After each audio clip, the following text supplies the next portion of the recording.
Hello guys. आज हम पढ़ेंगे वीएमओ का exam BA first year exam, जिसका पेपर कोड है PS02 पॉलिटिकल साइंस है।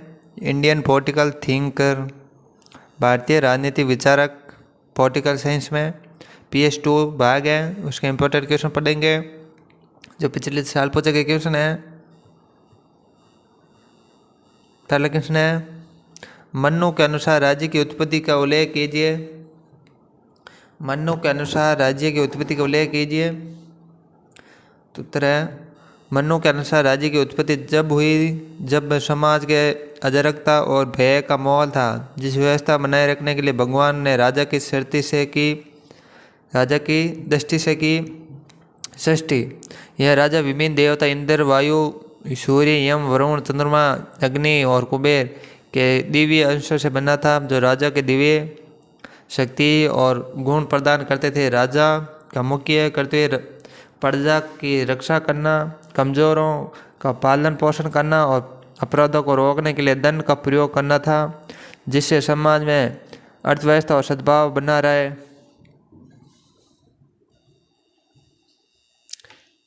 अगला क्वेश्चन है, सप्तांग सिद्धांत के आप क्या समझते हैं? सप्ताह सिद्धांत एक प्राचीन भारतीय राज्य विज्ञान का सिद्धांत है, जिसके अनुसार राज्य मानव शहरी की तरह 7 अंगों यह प्रकृति से मिलकर बना है। यह 7 अंग स्वामी, राजा, सामंतीय, मंत्री, जनपद, भूमि और जनता, दुर्ग, किले, कोष, खजाना, दंड, सोना, मित्र, सहयोगी ने इन सभी अंगों के बीच समय संतुलन पर जोर दिया है, क्योंकि इनमें से किसी एक अंग के अपेक्षा विकार राज्य की स्थिरता का समर्थन का प्रभावित कर सकता है। अगला क्वेश्चन है,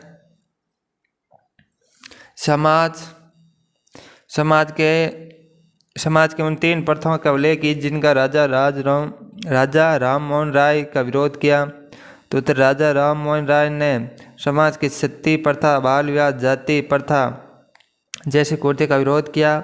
उन्होंने महिलाओं की मुक्ति पर जोर दिया, विधवा पुनर्विवाह, महिलाओं के अधिकार पर मांग की। जहाँ इन 3 प्रथाओं का विवरण दिया जिनका राजा राम मोहन राय के विद्रोह किया।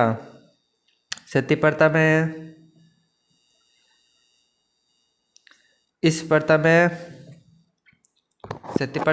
प्रथा में पति की मृत्यु के बाद पत्नी को भी पति के साथ जिंदा जला दिया जाता था। राजा राम मोहन राय ने इन अमानवीय प्रथा के खिलाफ अभियान चलाया और 1829 में कानून बनाकर इस पर रोक लगा दी और महत्वपूर्ण भूमिका निभाई।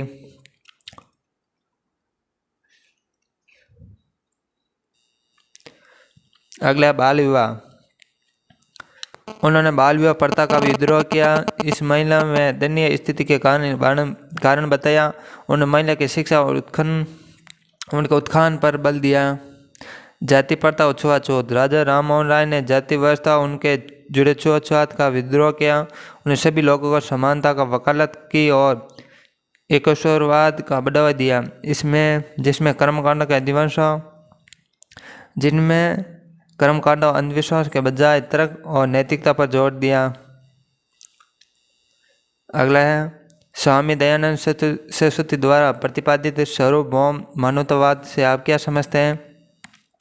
तो उत्तर, स्वामी दयानंद सरस्वती द्वारा प्रतिपादित सार्वभौम मानवतावाद एक ऐसी विचारधारा है जिसने वेदों के आधार पर सभी मनुष्य के लिए सार्वभौमिक भाईचारे और सामाजिक समानता आह्वान किया। उन्होंने धार्मिक और सामाजिक कुरीतियां जैसे बाल विवाह, सती प्रथा, छुआछूत और जाति भेदभाव का कड़ा विद्रोह किया। उनके अनुसार मनुष्य का कल्याण केवल व्यक्ति के ही नहीं बल्कि पूरे समाज के सामूहिक कल्याण में निहित है। अगला क्वेश्चन है, गोपाल कृष्ण गोखले की देन प्रसंग में बातें लिखिए। तो गोपाल कृष्ण गोखले दो मुख्य निम्नलिखित हैं। उन्होंने उदारवाद नीतियों और विधेयक सुधार के माध्यम में भारतीय सुशासन के लिए काम किया। ट्रस्ट ऑफ इंडिया सोसाइटी की स्थापना की जिसने शिक्षा और सामाजिक सुधार पर जोर दिया। खोखले ने महात्मा गांधी जैसे कई नेता प्रेरित किए जिन्होंने सुशासन प्राप्त करने के लिए संवैधानिक तरीकों से सरकार के साथ मिलकर काम करने पर विश्वास किया। अगला क्वेश्चन है, नेहरू द्वारा प्रतिपादित पंचशील के 3 बिंदुओं पर उल्लेख कीजिए। कौन कौन से 3 बिंदु हैं उन पर उल्लेख कीजिए। पंचशील के 3 सिद्धांत है, स्वप्रभुता, क्षेत्रीय अखंडता के लिए पारंपरिक सम्मान और पारंपरिक अनाक्रमण गैर आक्रमण और पारंपरिक हस्तक्षेप। इसके साथ इनके अन्य 2 सिद्धांत है, समानता और पारंपरिक लाभ का तथा शांति से स्थिति। अगला क्वेश्चन है, एम.एन. रॉय के लोकतंत्र के किन्हीं 2 विशेषता को लिखिए। उत्तर है, एम.एन. रॉय के लोकतंत्र की मुख्य विशेषता है रेडिकल ह्यूमनिज्म पर आधारित आदर्श लोकतंत्र जो उन समिति पर आधारित है, विकेंद्रीकरण, राजनीतिक संरचना वे तर्कसंगत व्यक्तियों के सामूहिक प्रयासों से प्राप्त होने वाले इस लोकतंत्र को जनता की सेवा करने वाले उन्हें शिक्षित करने वाले दार्शनिक और मित्रों से प्रेरित माने जाते हैं, जहाँ निर्णय तर्क संगत और नैतिक होते हैं और यह आर्थिक और राजनीतिक लोकतंत्र का सहयोग है। अगला क्वेश्चन है, जयप्रकाश नारायण के अनुसार क्रांति के प्रमुख साधन कौन से हैं? जयप्रकाश नारायण के अनुसार क्रांति के प्रमुख साधन कौन से हैं? तो उत्तर है जयप्रकाश।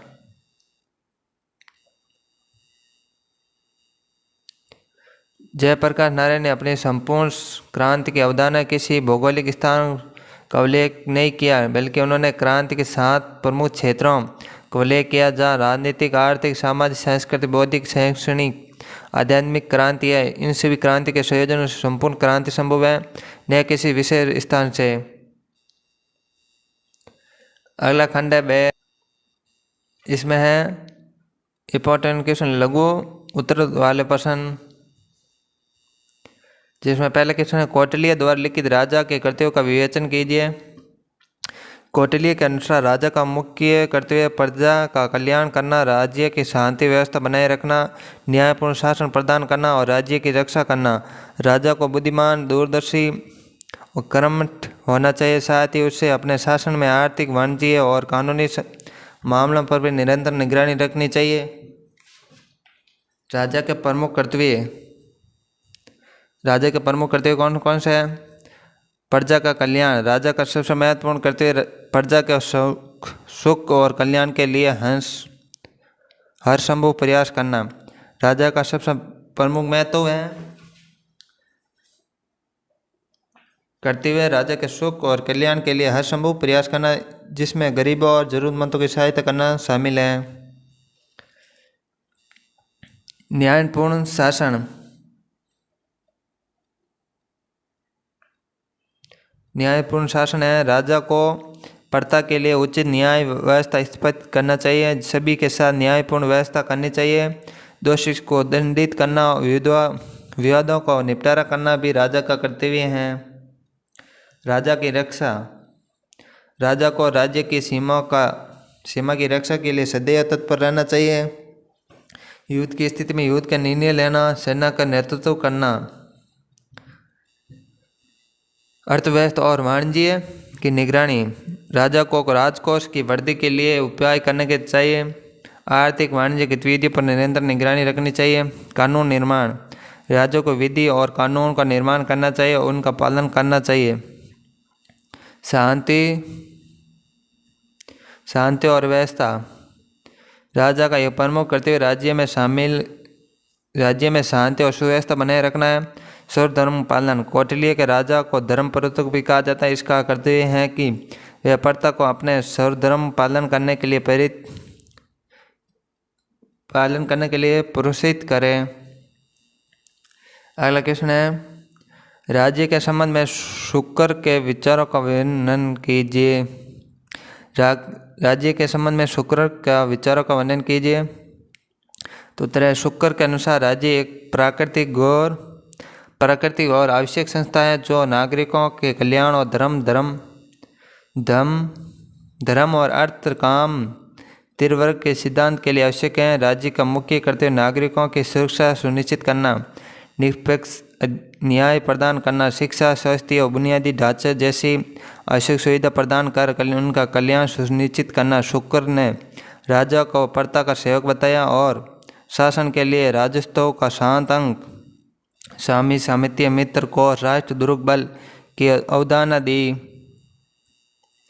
राज्य की प्रकृति उद्भव। शुक्र ने राज्य को एक स्वाभाविक संस्था माना जो मानवता का सामाजिक अद्भुत और कल्याण का आधार है। राज्य जनता के अभ्युदय के लिए चंद्रमा के समूह के वर्दी कारण होने की तरह महत्वपूर्ण है। वर्दी के कारण होने के लिए तरह महत्वपूर्ण है। राज्य के कार्य और कर्तव्य। नागरिक सुरक्षा। राज्य का सबसे महत्वपूर्ण कार्य नागरिक का जीवन, संपत्ति और कल्याण के बाहरी और आंतरिक शत्रुओं की रक्षा करना है। न्याय और समानता। राज्य को एक निष्पक्ष कानूनी प्रणाली लागू करनी चाहिए जहां सभी नागरिकों के साथ उनकी सामाजिक स्थिति की परवाह किए बिना समान व्यवहार हो। कल्याण और विकास। नागरिकों को शिक्षा, स्वास्थ्य सेवा और बुनियादी ढांचा जैसे आवश्यकता सुविधा प्रदान करना राज्य का कर्तव्य ताकि समाज का विकास हो सके। आर्थिक समृद्धि। राज्य के आर्थिक समृद्धि विकास के लिए अनुकूल परिस्थिति बनानी चाहिए। सामाजिक सद्भाव। राज्य को भेदभाव को हतोत्साहित करना चाहिए, सहिष्णुता को बढ़ावा देना चाहिए। समाज के भीतर विभिन्न समूहों के बीच एकता बनाए रखनी चाहिए। राजा और शासन काल। राजा शासन कला। प्रजा का सेवक। राजा का प्रजा का सेवक माना जाता है, न कि द्वितीय पुरुष। संयम पर विजय। राजा को सबसे पहले अपने पर विजय पानी चाहिए और आदर्श गुणों को प्रस्तुत करनी चाहिए। धन का उचित उपयोग। राजा को अपने और अपने परिवार पर कम खर्च करना चाहिए और गरीबों के सुखी जीवन के लिए उपाय करना चाहिए। राज्य के सप्तांग सिद्धांत कौन कौन से हैं? शुक्र के राज्य की तुलना मानव शरीर की और उसके 7 अंगों का उल्लेख है। स्वामी राजा। राज्य की मस्तिष्क है। अमितीय या मंत्री, बुद्धिमानतापूर्ण कार्य करने वाला। मित्र या सहयोग, अन्य राज्य के साथ मैत्रीपूर्ण संबंध। कोष, धनागार, सभी अंगों के शक्ति प्रदान करने वाला धन। राष्ट्र भूभाग। राजा के अधीन भूभाग, दुर्ग, किला, सुरक्षा का आधार, बल और सेना, राज्य की रक्षा करने वाली शक्ति। यह अलग क्वेश्चन पूछा जा सकता है। राज्य के सप्तांग सिद्धांत कौन कौन से हैं? अगला क्वेश्चन है, स्वामी दयानंद सरस्वती के सामाजिक विचारों का विवेचन कीजिए, जिसमें उत्तर है स्वामी दयानंद सरस्वती सामाजिक विचार के प्रमुख थे।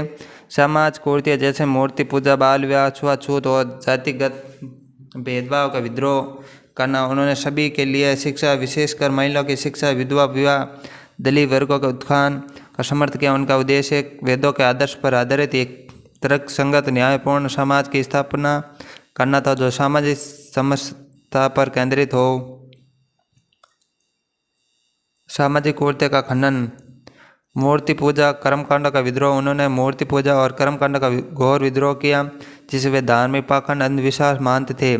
छुआछूत का विद्रोह। दयानंद सरस्वती के अस्पृश्यता और जाति आधारित भेदभाव को समाप्त करने में समर्थ किया और वर्गविहीन समाज की वकालत की। सामाजिक बुराई पर प्रहार। उन्होंने बाल विवाह, सती प्रथा, भ्रूण हत्या और दहेज जैसी सामाजिक बुराई की कड़ी आलोचना की। उन्हें समाप्त करने जोर दिया। समानता और शिक्षा का समर्थन। स्त्री पर जोर। उन्होंने महिला को शिक्षित करने, उन्हें समाज में समान अधिकार देने और शिक्षा के माध्यम से सख्त बनाने का पुरजोर समर्थन किया। विधवा पुनर्विवाह, विधवा उत्थान। दयानंद सरस्वती के विधवा पुनर्विवाह का समर्थन किया। समाज में विधवा के उत्थान के लिए कार्य किए। दलित वर्ग का उत्थान। उन्होंने दलितों के सामाजिक और आर्थिक उत्थान के लिए शुद्धि आंदोलन चलाया। उनके अधिकारियों के वकालत की। वैदिक मूल्य के पर आधारित समाज। वेदों की ओर लौटो। उनके विचार केंद्रीय सूत्र वेदों की ओर लौटो था, जिसके माध्यम से वे समाज, तर्क, समानता, सामाजिक न्याय की स्थापना करना चाहते थे। मानव निर्माण का कैद उन्होंने शिक्षा और विश्वविद्यालयों में मानव निर्माण का केंद्र माना, जहाँ चरित्र निर्माण, नैतिक मूल्यों का महत्व दिया। सामाजिक समरसता और राष्ट्रवाद, दयानंद सरस्वती ने सामाजिक समरसता का बढ़ावा दिया, भारतीय राष्ट्रवाद की भावना मजबूत किया, जिससे एक ऐसा राष्ट्र का निर्माण हो सके समावेशी और न्यायपूर्ण हो। अलकिस ने स्वामी विवेकानंद के राजनीतिक विचारों का संक्षेप विश्लेषण कीजिए। उत्तर, स्वामी विवेकानंद ने स्वयं सीधे तौर पर राजनीति में भाग नहीं लिया, लेकिन उनके राष्ट्रवाद, उन शिक्षा, जातीय अनुमूलन, महिला शक्तिकरण और भारतीय सभ्यता के पुनरुत्थान के विचार पर आधुनिक भारत के सामाजिक राजनीतिक स्वरूप को गहराई पर प्रभावित किया। उन्होंने ब्रिटिश सरकार के विरुद्ध क्रांतिकारी विचारधारा को प्रेरित किया और उनके दर्शन को भारतीय संविधान प्रस्ताव और मौलिक अधिकारों को भी शामिल किया। उनके राजनीतिक विचार के प्रमुख पहलू राष्ट्रवाद और सांस्कृतिक श्रेष्ठता।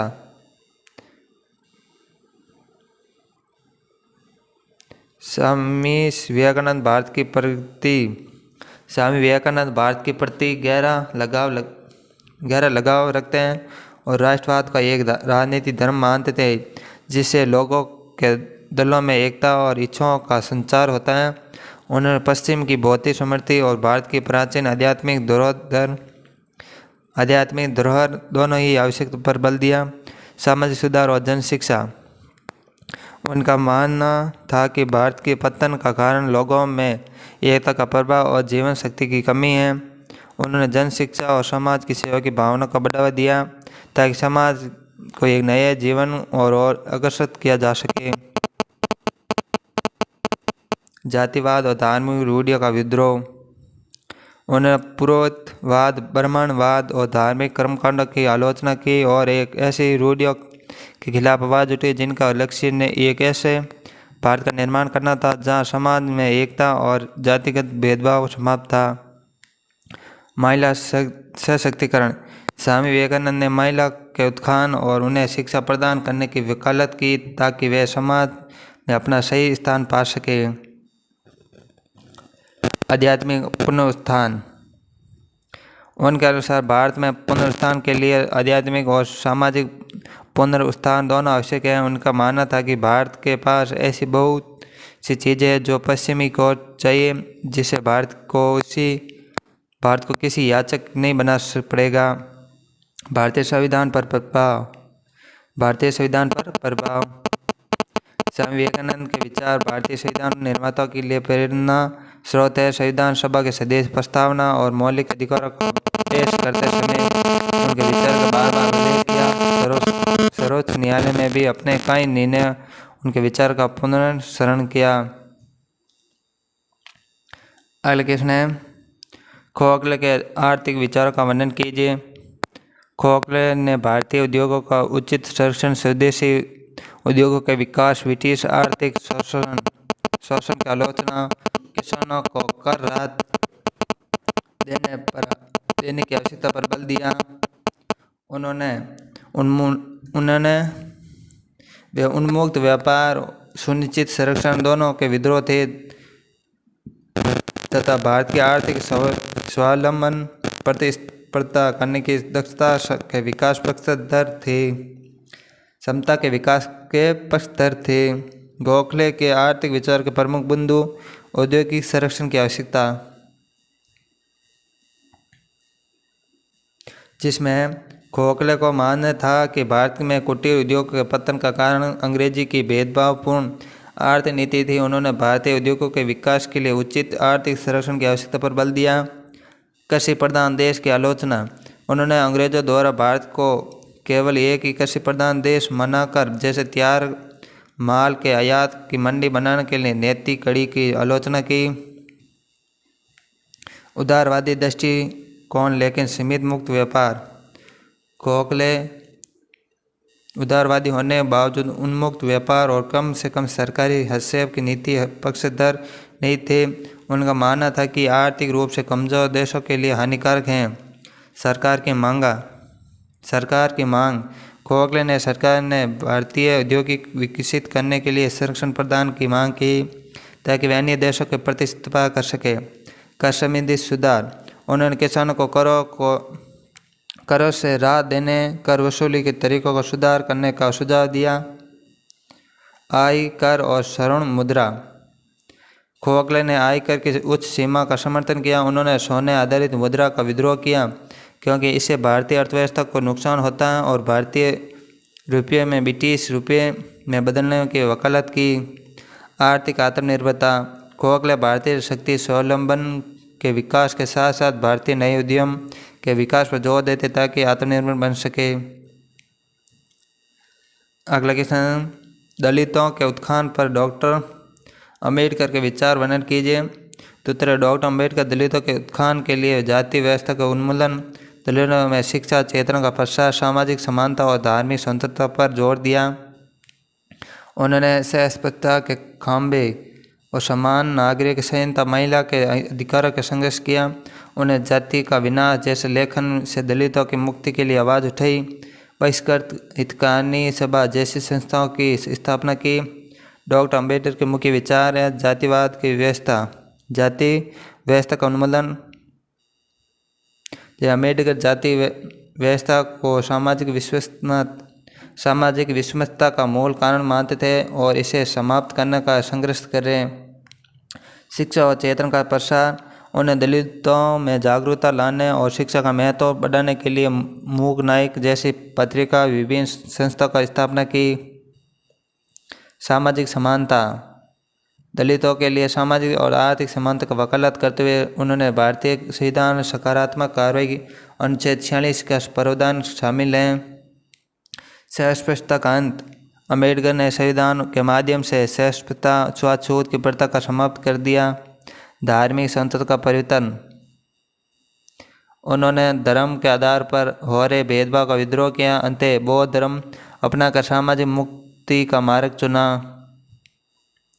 समान नागरिक संहिता। उन्होंने भारत में एक आधुनिक वैज्ञानिक सोच का बढ़ावा देने के लिए पर्सनल कानूनों की जगह समान नागरिकता का संहिता का समर्थन किया। महिलाओं के अधिकार। उन्होंने हिंदू कोड बिल, हिंदू संहिता विधेयक के माध्यम से भारतीय महिला को विवाह, उत्तराधिकार और आर्थिक मामलों में समानता दिलाने का प्रयास किया। एल्केशन है M.N. रॉय लोकतंत्र संबंधी विचार का विश्लेषण किए। M.N. रॉय, बैद्यनाथ रॉय ये मानवतावादी क्रांतिकारी थे। उन्होंने तर्क, स्वतंत्रता, कट्टरपंथी मानवतावाद पर जोर देते हुए लोकतंत्र का समर्थन किया। उन्होंने एक ऐसे क्रांतिकारी लोकतंत्र की परिकल्पना की जहां मानसिक रूप से स्वतंत्र व्यक्ति स्वतंत्रता और समानता की दुनिया बनाने के लिए मिलकर काम करें। जहाँ नेता जनता मार्गदर्शन मित्र दार्शनिक के रूप में कार्य करें, न कि शासन के रूप में। और आगे बढ़ने से पहले एक बार हमारे YouTube channel Balaji classes library को सब्सक्राइब कर लें। वीडियो अच्छा लगे लाइक, कमेंट, शेयर जरूर करें और हमारे Telegram group Balaji classes library को भी ज्वाइन कर लें। मुख्य विचार है कट्टरपंथी मानववाद। राय ने एक दर्शन विकसित किया, तर्क, व्यक्तिवाद और नैतिकता पर आधारित था। और जैसे उन्होंने कट्टरपंथी मानवतावाद का लोकतंत्र के प्रबल समर्थन। वे लोकतंत्र के एक ऐसे रोज प्रबल समर्थक थे जो व्यक्तियों के स्वतंत्रता और तर्कसंगतता पर आधारित हो। क्रांतिकारी लोकतंत्र। उन्होंने एक ऐसी क्रांतिकारी लोकतंत्र का आदर्श प्रस्तुत किया जहाँ स्वतंत्र और संगठित व्यक्ति एक न्यायपूर्ण और स्वतंत्र समाज बनाने के लिए सामूहिक रूप से कार्य करें। नेता की भूमिका। रॉय का मानना है कि नेता जनता के मित्र, दार्शनिक मार्गदर्शन के रूप में कार्य करें, न कि उनके नियंत्रण करने वाला शासन के रूप में। मार्क्सवाद का अलगाव। द्वितीय विश्व युद्ध के बाद रॉय रूढ़िवाद, मार्क्सवाद के हट गए और एक ऐसे तीसरे रास्ते की तलाश की जहां उत्तरवाद और साम्यवाद दोनों से अलग हो। स्वतंत्रता और तर्क की प्राथमिकता। उनके सभी विचारों में स्वतंत्रता और तर्क स्थान का सर्वोपरि था, जो उनके मानवतावादी दृष्टिकोण का केंद्रीय बिंदु था। अगला खंड है दीर्घ उत्तर वाले प्रश्न। प्राचीन भारत के राजनीतिक चिंतन के मनु के योगदान का मुख्य मूल्यांकन कीजिए। तो उत्तर है प्राचीन भारत के राजनीतिक चिंतन में मनु का सबसे महत्वपूर्ण योगदान मनुस्मृति मानक ग्रंथ के माध्यम से धर्म और न्याय शासन व्यवस्था का विचार प्रस्तुत करना है। उन्होंने राजा के कृत्य, राज्य की प्रशासनिक संरचना, न्याय प्रणाली और दंड के महत्वपूर्ण विचार से प्रकाश डाला। उनके विचारों से प्राचीन भारत में राजनीतिक व्यवस्था की नींव रखने में महत्वपूर्ण भूमिका निभाई। भले ही आधुनिक मूल्यांकन में उनकी अवधारणा पर सवाल उठाए जाते हैं। मनु के योगदान में मुख्य बिंदु राजा की भूमिका और कर्तव्य। मनु ने राजा को प्रथा की रक्षा करने और न्याय सुनिश्चित करने के लिए एक धर्मनिष्ठ और सज्जन शासक के रूप में प्रस्तुत किया। उन्होंने राजा के लिए एक दिनचर्या निर्धारित की जिसमें स्नान और ध्यान के बाद न्याय के कार्य करना शामिल है। राजा को मंत्रियों, गुप्तचरों के साथ नियमित रूप से परामर्श करने की सलाह दी गई है। प्रशासनिक ढांचा। मनु ने एक कुशल प्रशासनिक तंत्र के विकास पर जोर दिया जिसमें गांवों से लेकर बड़े क्षेत्रों तक कर्मचारियों की नियुक्ति की बात कही। इन कर्मचारियों का कार्य वसूलना और स्थानीय घटनाओं, अपराधों की रिपोर्ट राजा तक पहुंचाना था। उन्होंने स्थानीय संस्थाओं का महत्व स्वीकार किया जिसमें स्थानीय समस्याओं का त्वरित समाधान हो सके। दंड नीति एवं न्याय। मनु दंड नीति के समर्थक थे। उनका मानना था कि दंड ही राज्य के अस्तित्व में रखता है और लोगों को न्याय मार्ग चलने की प्रेरित करता है। मनुस्मृति युद्ध के समय राजा कृत्यों का वर्णन है जिसमें शत्रु का सहारा, मातृभूमि की रक्षा करना राजा का धर्म बताए गए हैं।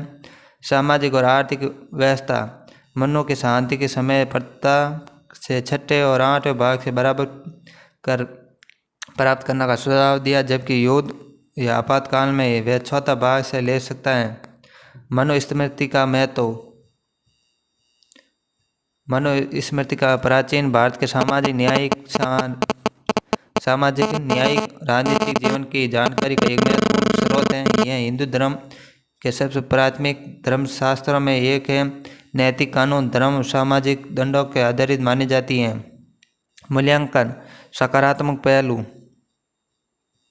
मनु ने सुव्यवस्थित और कुशल राज्य की एक व्यापक खाका तैयार किया जिसमें राजा की भूमिका, प्रशासनिक व्यवस्था, न्याय प्रणाली, समाज के आर्थिक पहलू शामिल थे। आलोचनात्मक पहलू। आधुनिक दृष्टिकोण से मनु के कुछ विचार विशेषकर धर्म, जाति व्यवस्था से जुड़े पहलू सामाजिक समानता के विद्रोह माना जाता है। उनकी आलोचना की जाती है। हालांकि प्राचीन भारतीय राजनीतिक दर्शन के समझने के लिए उनके विचारों का अध्ययन आवश्यक है। अगला क्वेश्चन है स्वामी विवेकानंद के सामाजिक दर्शन का विश्लेषण कीजिए। तो तरह स्वामी विवेकानंद का सामाजिक दर्शन मानवतावादी और राष्ट्रवादी था जो सार्वभौमिक समानता, सामाजिक न्याय, धार्मिक सही गुणता पर आधारित था। उन्होंने जाति भेद, अस्पृश्यता की निंदा की और समाज के सबसे निचले वर्ग के ज्ञान और सम्मान पहुंचाने की वकालत की। उसने दर्शन में भौतिक और आध्यात्मिक विकास को समान महत्व दिया। उन्होंने भारत के उत्थान के लिए विज्ञान, प्रौद्योगिकी, व्यावसायिक शिक्षा के विकास पर जोर दिया। सामाजिक समता का और न्याय। जाति भेद का विद्रोह। उन्होंने जाति, धर्म, लिंग, किसी भी अन्य आधार पर भेदभाव की कड़ी निंदा की जिसमें उन्होंने अस्पृश्यता के गणित रूप से समाप्त करने का आह्वान किया। सभी के लिए समान अवसर। उनका मानना था कि समाज के हर वर्ग को समान अवसर मिलना चाहिए। मानवता की सेवा। विवेकानंद के जीव ही शिव है आदर्श में जोर दिया जिसका अर्थ है मानवता की सेवा ईश्वर की सेवा के समान है। राष्ट्रवाद और शिक्षा। भारत में हित सर्वोपरि। विवेकानंद के लिए भारत का हित सर्वोपरि था। उन्होंने भारतीय जनता गरीब और अज्ञानता से मुक्त कराने के लिए प्रयास किया। आधुनिक शिक्षा का प्रसार। उन्होंने शिक्षा के अभाव को एक बड़ी समस्या माना और विज्ञान प्रौद्योगिकी पर आधारित व्यावसायिक शिक्षा के लिए विकास वकालत की ताकि देश में इंजीनियर, डॉक्टर, प्रशासन तैयार किया जा सके। भारतीय संस्कृति का संरक्षण। उनका मानना था कि हम विदेश से ज्ञान लेना चाहिए लेकिन याचक नहीं बनना चाहिए, क्योंकि भारत के पास देने के लिए कुछ नहीं है। धार्मिक दार्शनिक आधार। सार्वभौमिक धर्म। उन्होंने एक धर्म सार्वभौमिक धर्म की कल्पना की और जो सांप्रदायिक समूह से परे हो, जहाँ सभी धर्म एक ही परम सत्य की ओर ले जाने वाले विभिन्न मार्ग हो। आंतरिक शक्ति और आत्म साक्षात्कार। उन्होंने आत्म साक्षात्कार, ध्यान, आध्यात्मिक अभ्यास, आंतरिक शक्ति और जीवन की चुनौती को काबू पाने का साधन है। निष्कर्ष है, स्वामी विवेकानंद का सामाजिक दर्शन एक साम्यवादी, समाजवादी, आध्यात्मिक रूप से सख्त समाज के निर्माण पर केंद्रित था और भारत के गौरव को फिर से स्थापित करने का मार्ग प्रस्तुत था। उनके विचार आज भी युवाओं के लिए प्रेरणा स्रोत हैं। तिलक के राजनीतिक विचारों का मूल्यांकन। बाल गंगाधर तिलक के राजनीतिक विचारों का मूल्यांकन करने का पता चलता है कि वे एक प्रबल राष्ट्रवादी, स्वतंत्रता सेनानी और गर्म दल के प्रमुख नेता थे, जिन्होंने स्वराज जन्मसिद्ध अधिकार बताया। जनता का एकजुट कर ब्रिटिश विरोध सक्रिय के लिए प्रेरित किया। उन्होंने अपनी कर्मयोग व्याख्या के माध्यम से गीता से प्रेरणा ली, जिससे भारतीय जनता को सक्रिय प्रतिरोध का नैतिक आधार मिला। तिलक के बहिष्कार और स्वदेशी पर बल दिया। शिक्षा के माध्यम से जनता में राष्ट्रीय चेतना जगाने का प्रयास किया। तिलक के राजनीतिक विचार। स्वराज की मांग। तिलक के स्वराज जन्मसिद्ध अधिकार मानते थे। इसे हासिल करने के लिए स्वराज का मेरा जन्मसिद्ध अधिकार है और मैं उसे लेकर ही रहूँगा का प्रसिद्ध नारा दिया। राष्ट्रवादी नेतृत्व है। उन्होंने भारतीय राष्ट्रीय कांग्रेस के भीतर गर्म दल का नेतृत्व किया और ब्रिटिश शासन के विद्रोह जनता का संगठित करने का प्रयास किया। धार्मिक राजनीतिक औचित्य।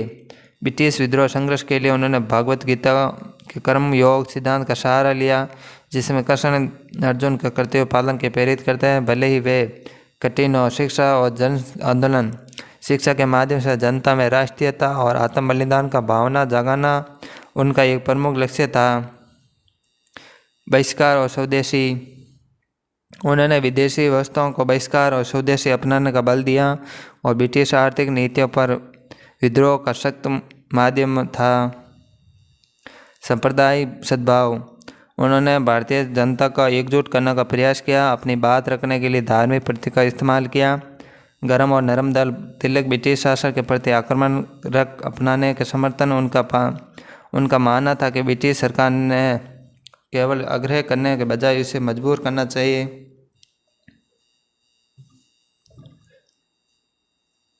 जनता की भागीदारी। उनका मानना था कि जब तक जनता का आंदोलन सक्रिय रूप से भाग नहीं लेगी तब तक स्वराज प्राप्त नहीं किया जा सकता। एल्किसन है। आधुनिक काल में गांधी की प्रासंगिकता का वर्णन। आधुनिक काल में महात्मा गांधी की प्रासंगिक विभिन्न क्षेत्रों में उनके विचार के स्थायी महत्व को दर्शाती है, जिसमें पर्यावरण संरक्षण, संसाधन पर सीमित उपयोग, सादगी, सामाजिक न्याय, गरीबी उन्मूलन, महिला शक्तिकरण और शांति, अहिंसा, सत्याग्रह, वैश्विक शांति शामिल हैं। उनके सिद्धांत न केवल भारत में बल्कि पूरी दुनिया में मानवीय गरिमा और न्याय सतत विकास के लिए प्रेरणा और स्रोत बने हुए हैं। आज की जटिल वैश्विक समस्याओं का समाधान के लिए महत्वपूर्ण है। पर्यावरण संरक्षण और सतत विकास, सीमित लालच। गांधी जी ने हमेशा कहा कि पृथ्वी पर मानवीय आवश्यकता के लिए पर्याप्त है, लेकिन मानव लालच के लिए नहीं। यह विचार आज भी ग्लोबल वार्मिंग और जलवायु परिवर्तन जैसी पर्यावरण चुनौती का सामना करने के लिए प्रासंगिक हैं। सादगी और संतोष। उन्होंने उपयोग में कम करने के लिए सादगी जीवन जीने पर जोर दिया, जिससे पर्यावरण के लिए संसाधन को बचाना जा सके। सामाजिक न्याय और सशक्तिकरण। गरीबी उन्मूलन। गांधी जी का धन संसाधन का सामूहिक नियंत्रण का वकालत करना वाला न्याय विचार आज भी प्रासंगिक हैं, विशेष रूप से जब गरीबी भूखमरी फैली हुई है। महिला सशक्तिकरण। उन्होंने महिला को आत्मनिर्भर बनाने के लिए घर की चार दीवार बाहर निकालने की महत्वपूर्ण भूमिका निभाई, जिसके विचार आज भी महत्वपूर्ण हैं। शांति और अहिंसा। सत्याग्रह का महत्व। गांधी ने सत्याग्रह का पारिस्थितिक को सामाजिक और राजनीतिक बुराई को दूर करने में प्रभावी हथियार रूप में देखा है। उनके अहिंसात्मक आंदोलन के विचारधारा विश्व में कई क्रांति सामाजिक परिवर्तन में प्रभावित हुए। वैश्विक शांति, महात्मा गांधी की शांति वकालत के विश्व स्तर पर शांतिपूर्ण समुदाय को बढ़ावा देने के लिए शिक्षा सक्रिय संगठनों के प्रेरित किया। अन्य प्रासंगिकता, नैतिकता और मानवीयता, गरिमा, गांधीवाद दर्शन समय स्थान संस्कृति पृष्ठभूमि से परे जाकर मानवीय गरिमा, समान, प्रेम जैसे सार्वभौमिक मूल्य का बढ़ावा देना। समकालीन चुनौती का समाधान, आज की जटिल वैश्विक चुनौती के दौरे में गांधी जी के सिद्धांत मानवता का एक सुख की समर्थ शांतिपूर्ण स्थायी जीवन जीने का मार्ग दिखाते हैं। और ऐसे वीडियो देखने के लिए हमारे YouTube channel Balaji classes BE को सब्सक्राइब कर लें। वीडियो अच्छा लगा तो लाइक कमेंट शेयर ज़रूर करें और इससे पिछली BE क्लासेस भी ज़रूर देखें। और BA फर्स्ट ईयर एग्ज़ाम की प्लेलिस्ट बनी हुई है, सभी विषय के वीडियो बने हुए हैं, एक बार सभी देख लें। आपके विषय अनुसार इनसे बाहर जाने की कोई संभावना नहीं है, इम्पोर्टेंट क्वेश्चन है। और हमारे Telegram group Balaji classes BE को ज्वाइन कर लें, वहाँ पर क्लास की PDF भी उपलब्ध की जाएगी।